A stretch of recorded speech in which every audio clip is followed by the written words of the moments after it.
প্রিয় চতুর্থ শ্রেণীর বন্ধুরা, এই ভিডিওটিতে আজ আমরা তোমাদের দ্বিতীয় পার্বিক মূল্যায়নের উপযোগী বাংলা বিষয়ের এক সেট নমুনা প্রশ্নপত্র সম্পর্কে আলোচনা করব। আশা করি এই ভিডিওটি তোমাদের পরীক্ষা প্রস্তুতিতে দারুণ সহায়তা করবে। চলো শুরু করি আজকের আলোচনা। লেখা আছে, দেখো, শূন্যস্থান পূরণ করো।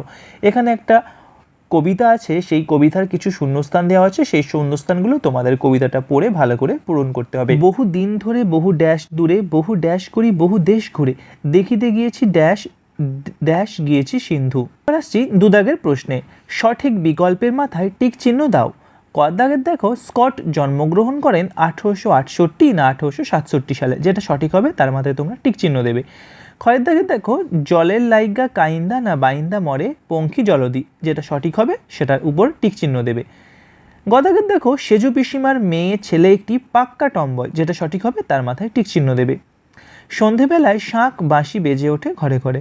যেটা সঠিক হবে তার মাথায় টিক চিহ্ন দেবে। এবার তিন দাগের আসছি, বাম দিকের সঙ্গে ডান দিক মেলাও। এখানে দেখো, বাম দিকে আছে মনসাজব সুধা বেলা থাকতে থাকতে দূরের পাল্লা, আর ডান দিকে আছে অমৃত পৌঁছাইয়া দিবা সত্যেন্দ্রনাথ দত্ত কাঁটা।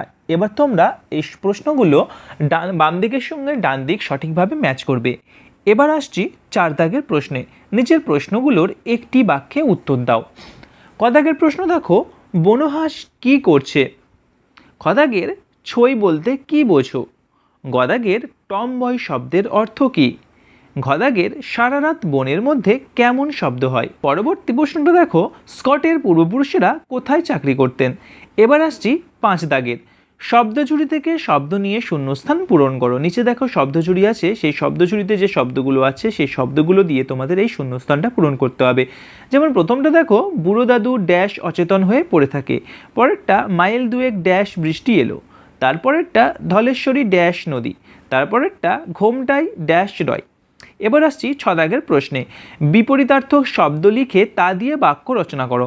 এখানে যেমন কয়েক দাগেরটা আছে গরম, গরমে বিপরীত শব্দ ঠান্ডা লিখতে হবে এবং সেই ঠান্ডা দিয়ে তোমাদের বাক্য রচনা করতে হবে। এরকমভাবে দুরন্ত আর ভয় এগুলো দিয়ে তোমরা বাক্য রচনা করবে। বিপরীতার্থক শব্দ আগে লিখবে, তারপরে বাক্য রচনা করবে। এবার আসছি সাত দাগের প্রশ্নে।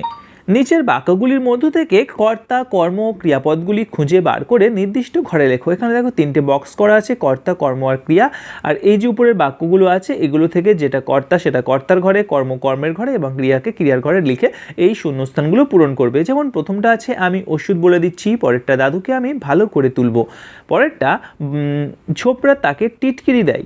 আর তারপরেরটা, বাঁকারা লুকিয়ে আছে। বন্ধুরা, এই ছিল আমাদের আজকের আলোচনা। প্রশ্নপত্রটি তোমরা ভালো করে প্র্যাকটিস করো। আশা করি তোমাদের পরীক্ষা প্রস্তুতিতে বেশ উপকারে আসবে।